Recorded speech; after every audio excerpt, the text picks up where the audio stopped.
Number 3, Bakugan.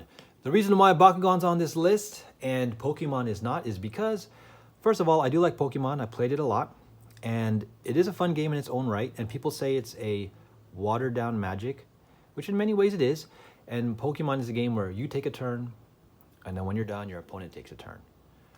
This game is definitely the best balance between Pokemon and Magic because at the beginning of each battle, just like Pokemon and Magic, it's the standard kind of like I want to reduce my opponent to 0 HP and you use Bakugan, right?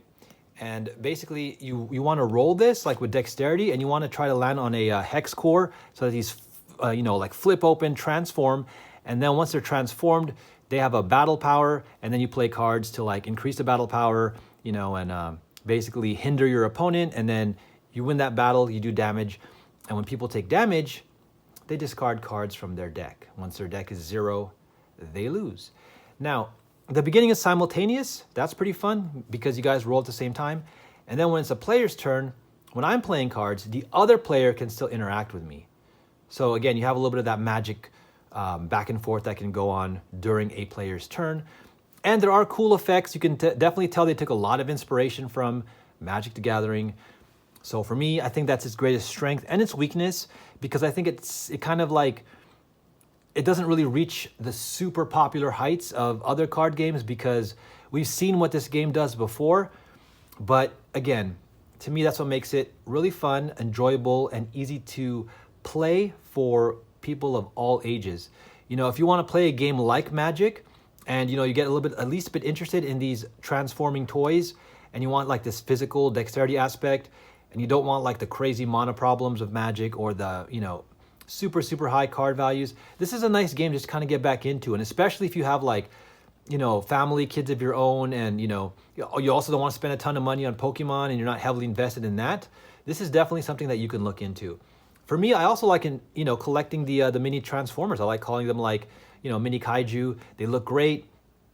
And again, it's the only card game that you technically have to play physically in person to get the full experience, right? Because even if you were to create like a digital version of this, which there are, nothing official, but there are people who have created digital versions of this game where you like, digitally fling these and stuff. It's never going to be the same as actually learning to do trick shots or aiming or just having the fun of like the tactile feel of not just the cards, but the toys, like rolling them and then transforming them back, putting some weapons on them and all that kind of stuff. So that is, again, its biggest strength, There are criticisms on the way the game plays, but again, I think for what audience this is intended for and the way that it balances out Magic and Pokemon, I think it's perfect, streamlined, fast, and fun. And those main criticisms are the deck itself, which has to be 40 cards, is your life total. So whenever you get hit, you're losing cards.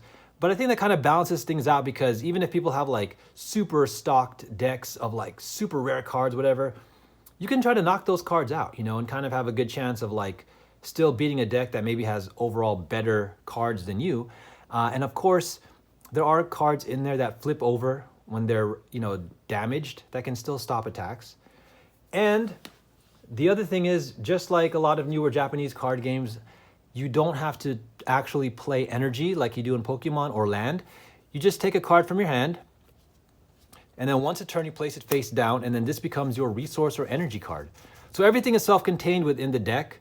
Your life total, your life tracking, your resources are just whatever card you decide to. And I like that because it allows for the decks to be built in a way where it's like almost, you can put in sideboard cards, situational cards, or certain cards where you're like, this might not always be useful, but in that case, well, hey, it just turns into my energy, right? My resource.